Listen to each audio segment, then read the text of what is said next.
انتخابی مہم زور و شور سے جاری ہے۔ اس وقت میں موجود ہوں حلقہ N122 کے نامزد امیدوار پاکستان تحریک انصاف کی جانب سے سردار لطیف خان کھوسہ صاحب۔ ان کا مقابلہ ہے پاکستان مسلم لیگ نون کے امیدوار سعد رفیق صاحب سے۔ کتنے پر امید ہیں آپ کو 8 فروری کو N122 کی عوام آپ کو ووٹ کے ذریعے سے کامیاب بنائے؟ 90% لوگ جو ہے وہ عمران خان کے جو ہے شیدائی ہے، عمران خان کے امیدواروں کو ووٹ دیں گے، اور دوسری طرف باقی ساروں کو ملا کر 10% بنتے ہیں۔ مجھے تو مقابلہ ہی کوئی نہیں نظر آ رہا جن کا آپ نے ذکر کیا ہے۔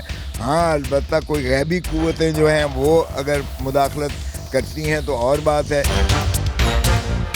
آپ کے لیے ایک چیلنج یہ بھی ہے کہ 8 فروری کو اپنے ووٹر کو ایک تو بیلٹ پیپر تک پہنچانا، دوسرا یہ کہ جو آپ کے امیدوار الیکٹ ہوں گے ان کو کیا آپ یقینی بنائیں گے ان کے لیے کہ وہ پی ٹی آئی میں بھی رہیں؟ پہلے حصے کا سوال کا تو میں یہ عرض کرتا چلوں، یہ واحد الیکشن ہے جو میں نے دیکھا ہے جس میں ووٹر کینڈیڈیٹ کو ڈھونڈ رہا ہے۔ ہماری جو آفیشیل ویب سائٹ پہ ہے اس میں بڑا واضح لکھا ہوا ہے کہ کون سا امیدوار پی ٹی آئی کا آفیشیلی ڈیزگنیٹڈ اور نامینیٹڈ ہے۔ اب رہا دوسرا حصہ آپ کے سوال کا، ہم نے 5 تاریخ کو الیکشن انٹرا پارٹی اپنے کروا لینے ہیں۔ 8 سے پہلے ہماری پارٹی کے الیکشنز بھی ہو جائیں گے آئین اور قانون کے مطابق، اور اس کے بعد جتنے ہمارے امیدوار ہیں وہ پی ٹی آئی کا حصہ بن جائیں گے، ہم ان کو بنا لیں گے۔ یہ جو بولی کے خواب دیکھ رہے ہیں یا جو کہتے ہیں کہ جی ہم آزاد کے ساتھ مل کر ہم وزیر اعظم بن جائیں گے یا وزارتیں بنا لیں گے،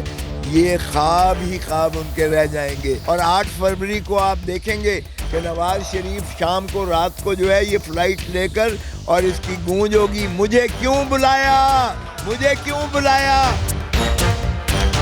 آپ کے پرانے دوست چودھری اعتزاز احسن صاحب، کہا جاتا ہے کہ آپ کو پی ٹی آئی تک لانے والے بھی وہی، آپ کو تو لے آئے، وہ خود کیوں نہیں تحریک انصاف میں آئے؟ کیا وجہ بنی؟ نہیں، وہ آج بھی میرے دوست ہیں، آج بھی ان کا فون آیا تھا، وہ میرے ہم نوا ہیں، اور پی ٹی آئی کے وہ پوری طرح وہ متفق ہیں کہ ظلم اور زیادتی جو روا رکھی جا رہی ہے اس کا نہ کوئی آئینی جواز ہے نہ قانونی جواز ہے، اور وہ برملا کہتے ہیں کہ شریف خاندان نے جتنا اس ملک کو لوٹا ہے شاید ہی کسی نے دھرتی ماں کے ساتھ یہ سلوک کیا ہو، تو وہ ایسا بات نہیں ہے۔ بانی پی ٹی آئی اور بشرا بی بی کو بھی 14 سال قید کی سزا ہوئی ہے توشہ خانہ میں، اور یہ بھی کہا جاتا ہے کہ جب بشرا بی بی کو بنی گالا شفٹ کیا تو اس سے پہلے ان کی کسی کے ساتھ ڈیل ہوئی ہے، تو کیا کہیں گے؟ کیا ایسی کوئی آپ تک خبر تک پہنچی؟ میں بی بی کا آج بھی وکیل ہوں، اور بی بی کی اپیل بھی ہم کر رہے ہیں، بشرا بی بی کی اور عمران خان کی۔ یہ ہوا میں بکھر جائیں گے اس طرح یہ فیصلے جو ہیں، جس طرح یہ سزائیں دی گئی ہیں، یہ قانون کی بدترین ہماری عدالتی دھبا ہے جو سیاہ داغ ہے عدلیہ کے ماتھے پر۔ اور اس لیے آپ دیکھیں گے کہ جیل ٹرائل میں تو ویسے ہی کوئی قانونی طور پر 2 مرتبہ مسترد ہائی کورٹ بی بی کر چکی ہے۔ خان کی جیل میں بھی ان کا اتنا خوف ہے اس کا کہ عدالتیں وہاں چل کر جا کر سزائیں کر رہی ہیں۔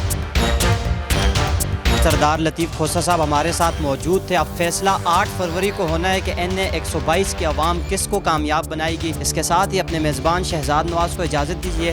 اللہ حافظ۔